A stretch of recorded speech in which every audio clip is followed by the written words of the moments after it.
once again, I want to welcome you to listen. Our country is still in turmoil. Ethnic persecution.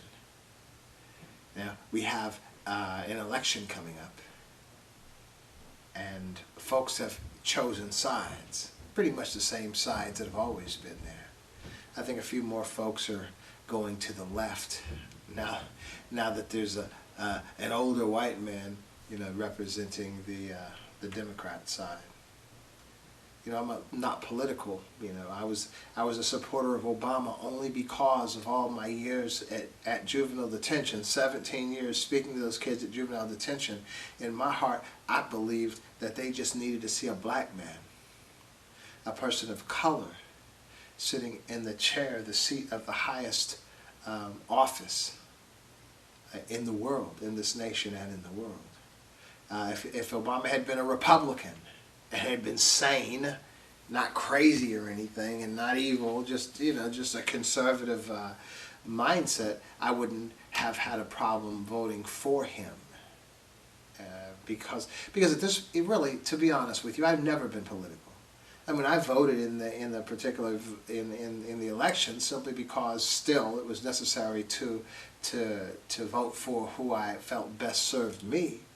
Although, really, I have served myself all of my life. I've been in the workforce since I was 17 years old when I joined the military. I think I've been unemployed maybe 5 months, in all that time. I'll be 62, so from age 17 to 62, I've been unemployed 5 months.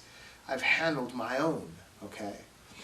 And so it didn't really have to do with the politician who was in office, whether it was a Republican or a Democrat president. I've always done well. I served in the military under Jimmy Carter and George, not George, what was that cat's name?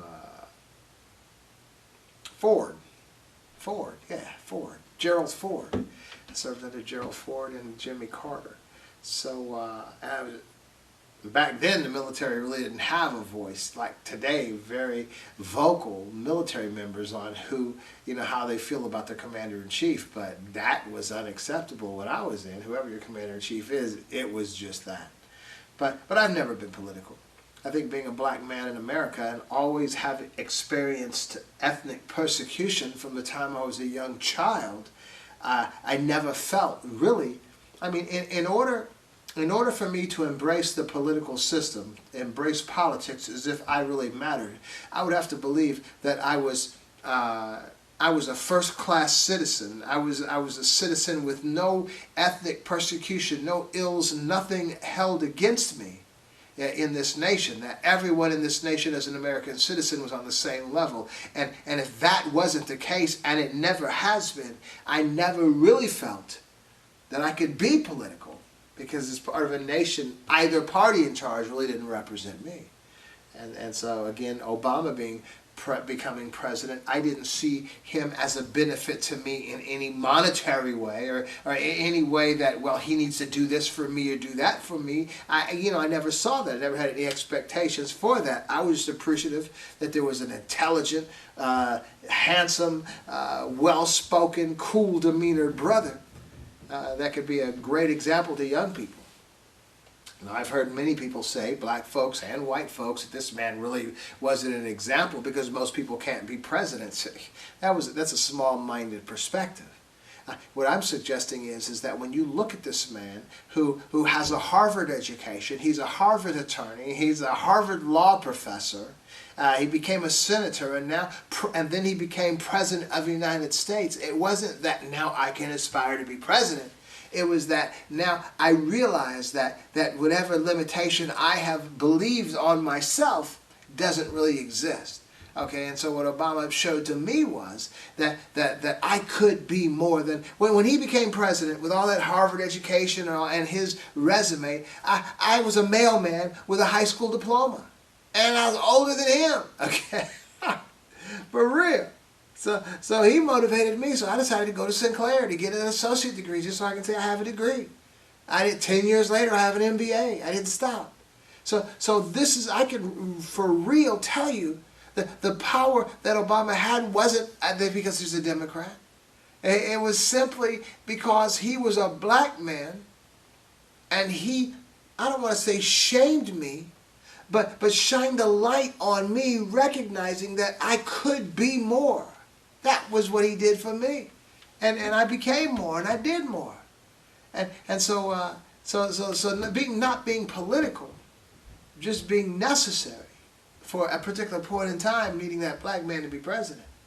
But now we're in a place, I mean, even with this program that I've had on the whole time while Obama was running, then when he became president, the whole, 8 years and all, I've been suggesting, real time as I'm doing, nothing that I speak on this program or my spiritual program, or anything, encouragement or advice that I might put on Facebook or on any kind of social media platform, everything is tried by me.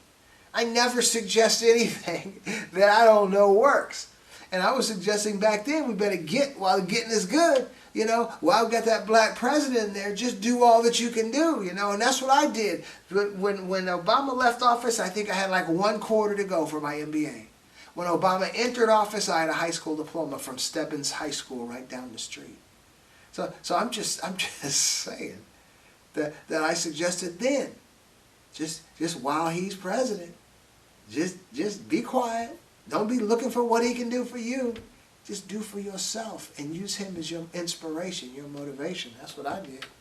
And now he's not president. He hadn't been president for 3 years, but I still got my MBA. You see what I'm saying? You see what I'm saying? Okay. But anyway, so now we're at a point now where we got these 2 old white guys fighting it out.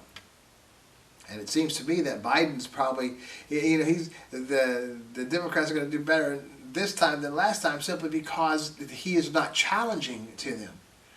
He is just like both of these guys. They could, the white folks in this nation could look at him like their daddy or their uncle or their brother or somebody they could identify with him. I think it was very smart that Biden would have Kamala Harris on his team because it's such strategy. So he's affecting the white people, making them feel comfortable with the Democratic Party because he's an old white guy.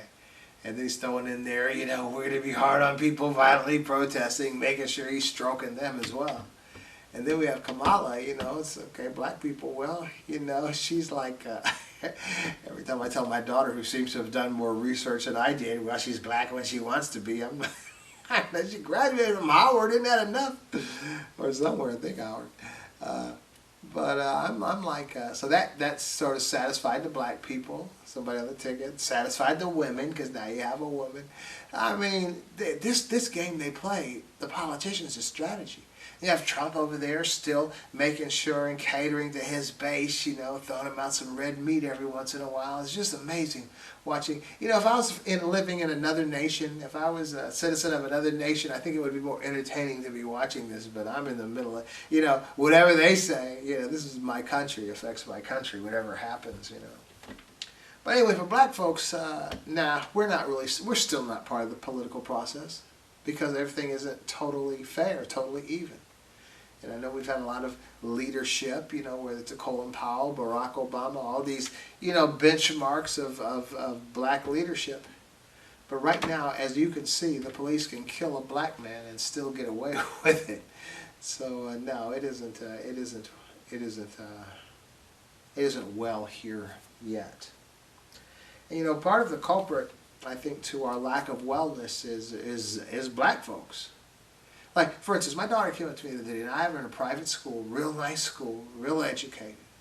And she comes up to me, Dad, they're not teaching black history in my school. I'm like, well, so my question, and they're not. I mean, they'll teach like the regulars, you got the Harriet Tubman, sanitized version. You got the Martin Luther King Jr., a brother that could take a punch, They got George Washington Carver, of course. They made the peanut in like 80 different ways. And Frederick Douglass, the sanitized version of Frederick Douglass and all. And of course, Thurgood Marshall, Supreme Court Justice and all that stuff. But they don't have any of the challenging brothers. They don't talk about Stokely Carmichael, who coined the phrase Black Power. Now, that's pretty important to black history. They don't have the Bobby Seale or the Huey P. Newton or the Eldridge and Kathleen Cleaver, the Black Panther Party. That was pretty significant to the black folks. H. Rap Brown. Soledad Brothers, Angela Davis, come on, she's a professor now. She's pretty significant. And so there's none of that history.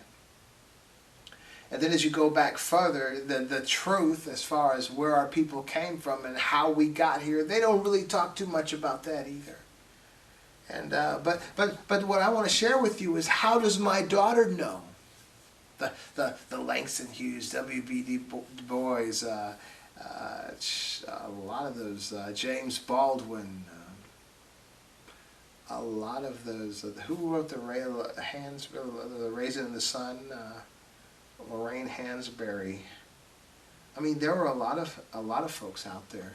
Ossie Davis and Ruby Dee, and I mean, there were a lot of people. Harry Belafonte, Sidney Poitier, Charlton Heston, so many. Sammy Davis Jr. People so instrumental in the civil rights movement that we never talk about. Okay. But my daughter, how does she know that they don't teach Black history? Because I've been teaching her Black history since the time she could be cognizant of the words I was using.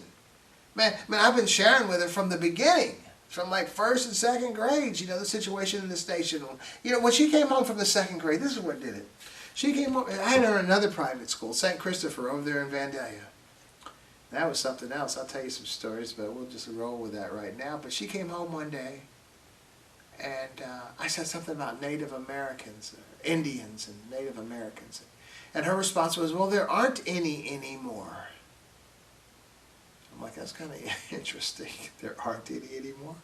So I took her to the internet, and we blew up the reservations, and I showed her all these Native Americans. Her mind was open. I recognized then that I was going to have to start teaching her history. I was going to have to start teaching her Black history as well. I was going to have to start teaching the real history, like the history of the Alamo, for example. All those guys, Davy Crockett, Jim Bowie, and all guys, they were criminals. The Mexicans were the heroes. They wanted to take that Alamo and have slaves in there growing cotton, picking cotton and on that land. And the Mexicans had already outlawed slavery. And so Santa Anna, the Mexicans fighting against the Alamo, Santa Anna was the hero. Those within the Alamo were the criminals. And guess who outlawed slavery in Mexico? Mexico's first Black president, may have been their only Black president, Vicente Guerrero. Vicente Guerrero was Mexico's Black president who outlawed slavery. Did you know that? This is Black history, okay? That's what I'm talking about. How many Black Indians there were. How many Black Indian chiefs there were. Google the Seminole Indians from Florida and see what they look like. They just Black people. I'm telling you, the Cheyenne Trail of Tears, when they marched to the reservation, man, about a third of those were Black folks with them. Come on now. I'm just saying, Black history. We talk about Black history, man. My daughter knows who Angela Davis is. My daughter knows who the Black Panthers are. My daughter understands. She knows I've written a couple of books, and she's helped me design the cover. To be Black in America and Not Die. You can get it on Amazon. $2.99. The Rebirth of the Black Man in America. You can get that on Amazon. $2.99. I'm just saying is, if the culprit, we can't expect our schools to teach our children the truth about their Black history because it makes them look too bad. There is no good. There is no good in this nation, in the birth and the formation and the operation of this nation. And when you begin to introduce the brothers that fought against the oppression, then you're faced with the question, well, what exactly was it they were fighting? Okay. They don't talk about George Wallace. They don't talk about Malcolm X, the ballad or the bullet. But guess what? I do. I do. I guess part of even my son, when he was like 6 and 7 years old, I started talking to him. Man, my mother got mad.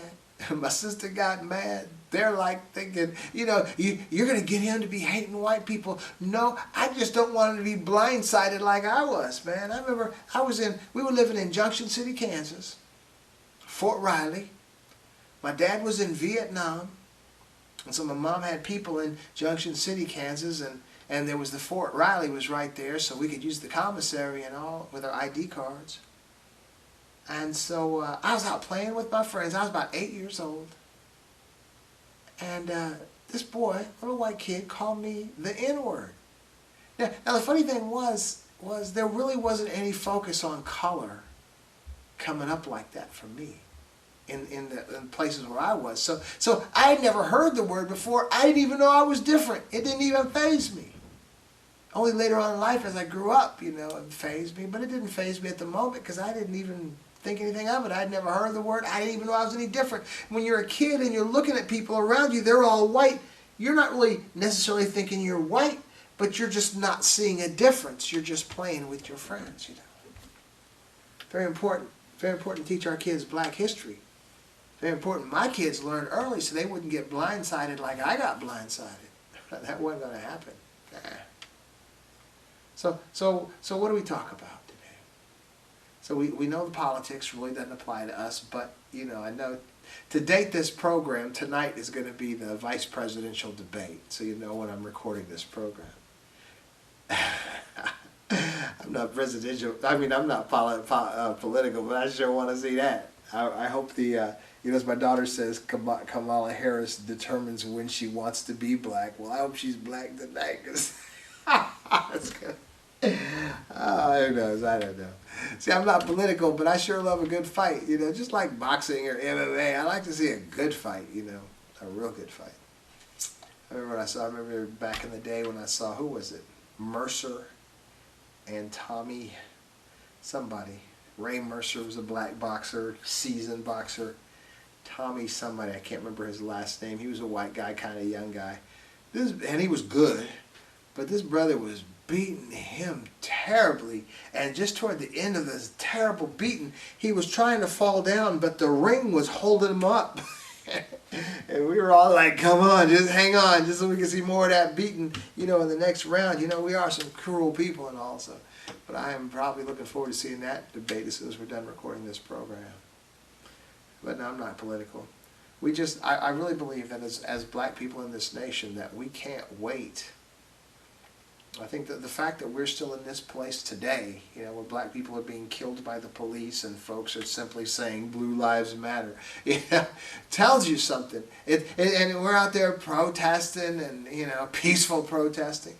That is one thing amazing to me too, is how people that could actually be murdering you can expect that you're going to peaceful protest.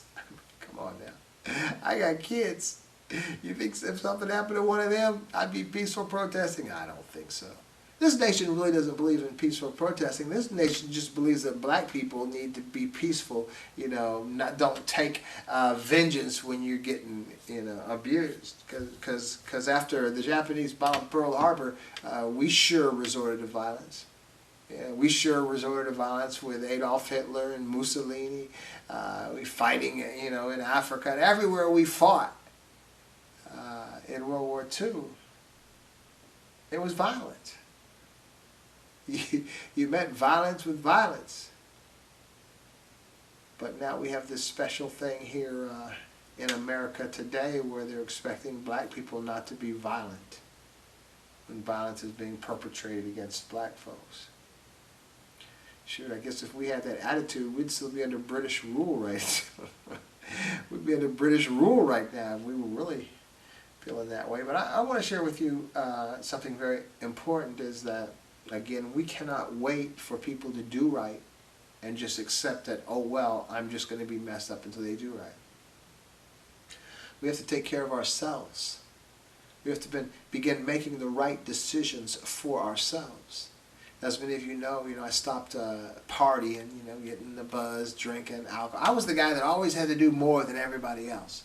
But I was never falling over drunk or crazy or nothing. I don't care how drunk I was. If somebody could get me to my motorcycle, I was fine. about that wind hitting your face and whatever kind of sobered me right up.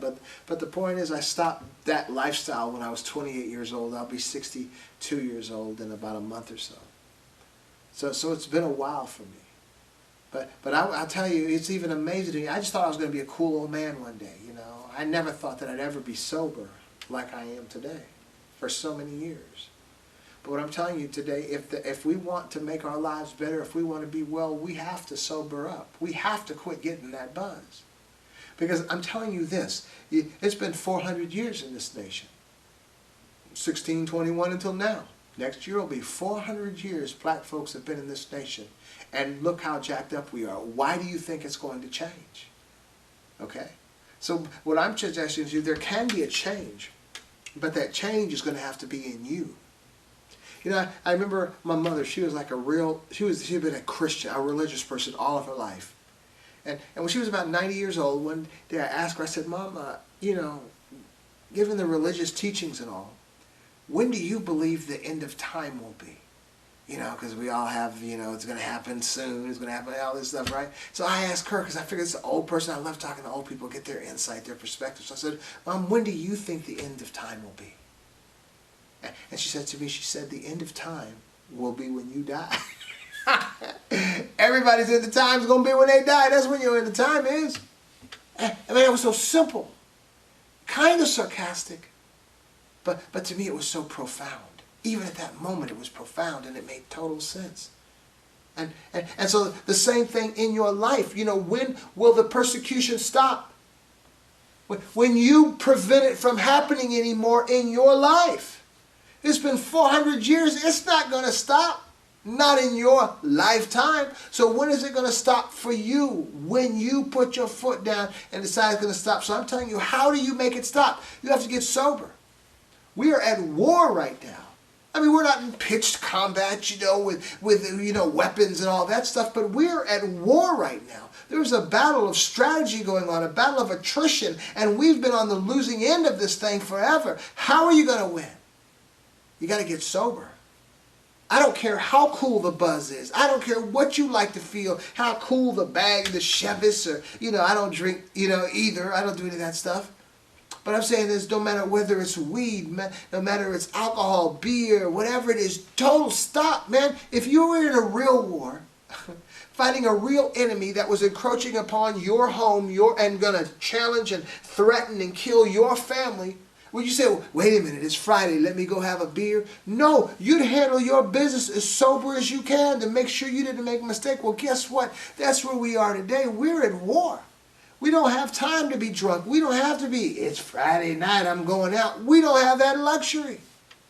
Every minute counts, every moment counts. And if you are not healthy, if you are obese, if you're dealing with diabetes, high blood pressure, heart disease, and all that stuff based on choices that you've made in life, you're not even up to the task. You can't defend yourself if you're sick. So it's unfortunate if you already are, but I'm speaking to folks who are on their way to being sick. We need to stop, get ourselves well, get ourselves healthy right now. Get sober, get healthy. Exercise. Man, I've been exercising for years. I've been eating right for years. I just gave about 42 days ago a 76-day challenge that ends on November 11th, Veterans Day, of working out every day. Man, I was going through, I used to keep records of my weight. I was meticulous about every day, a little obsessive, keeping records of what I weighed in the morning and what I weighed in the evening and all that stuff. Man, I went back in my little notebook like 5 years ago. Man, I was 178 pounds. And then this is about a month ago, when I came up with this challenge, I was 209 pounds. I had gained over 30 pounds in 5 years. And I just prided myself in, you know, being healthy and all that stuff. But so I started about 40 days ago. I decided I put a challenge out there for anybody who wants to change. Just come with me for 76 days, culminating on November 11th, Veterans Day, which just happens to be my 62nd birthday. And guess what? In 40 days, I've lost 15 pounds. I have about 10 more pounds I'm trying to lose. And that's phase 1 ends on Veterans Day. Then phase 2, that's the way I do it. That's the way I work it. But guess what? I had no takers. I had a lot of people who wanted to be well, who aren't happy with who they are or what they are, but they just didn't feel up to the task. Well, guess what? I didn't either. So as I tell my daughter about everything in life, there are going to come things in life, things you don't want to do. So you have to find some way to get a passion for that thing. Whether it's tricking your mind or whatever, get a passion for it. And if you do it 30, 40 days in a row, it'll be part of your habit. Mine was, I got to get healthy. Mine was, my 45-year high school reunion is coming up next year. That was a motivator as well. I want to be together. I want to be healthy. Why would I allow myself not to be healthy if it was in my sphere of influence to make myself healthy? Come on now, what kind of steward are you of this resource that you are so fortunate to have? And your kids are watching. My daughter's watching. My kids watch me get my MBA. My kids are now watching me do this. There's a way. I think that we're in a society today that wants to have everything quick, and we find out as we begin working out that the results don't come real quick, and we get discouraged. I found the same way. I mean, I'm to a point now where I can lose a pound a day. I kind of understand my body and how it works now. But see, at first, like the first week and a half, I wasn't seeing any kind of change. But I had in my mind, I had to say, although there isn't any physical manifested change that I could see, I know that I'm better than I was yesterday. And I know that yesterday I was better than I was the day before, and so on, all to the day that I began to work out. So you have to just know that even though you don't see a physical change yet, that you are better than you were the day before, and use that as your motivator to keep on going. And eventually you're going to see those pounds start dropping off. But it's not going to be quick. We're in a society that just wants things quick, wants it microwaved. It's not like that. It ain't real. It's not healthy. Just address what you're eating. Adjust it. Increase some exercise. For me, I have like 3-mile power walk that I do every day, plus a 40-minute martial art cardio. 1.5 miles in the morning with the dog. 1.5 miles in the evening with the dog. And sometime in the evening, that 40-minute cardio. And it's working for me. Along with eating right. Along with eating right. You have to be consistent. Consistency is the key. Consistency is the key to any type of victory. Just about in anything that you do, you have to be consistent. Don't do it here, this time, there, that time, and just all scattered and haphazard around. Get yourself into a rhythm. Get yourself into a structure and walk it out. Be consistent. That's the only way. Because we're living in a cracked and fractured society today that's really not looking out for you. It's an ignorant society. It's an unintelligent society, because if it was ignorant and not ignorant and it was intelligent, it'd recognize that we are all of the same one race. We just have genetic differences with hair, eye color, skin color. It's not race.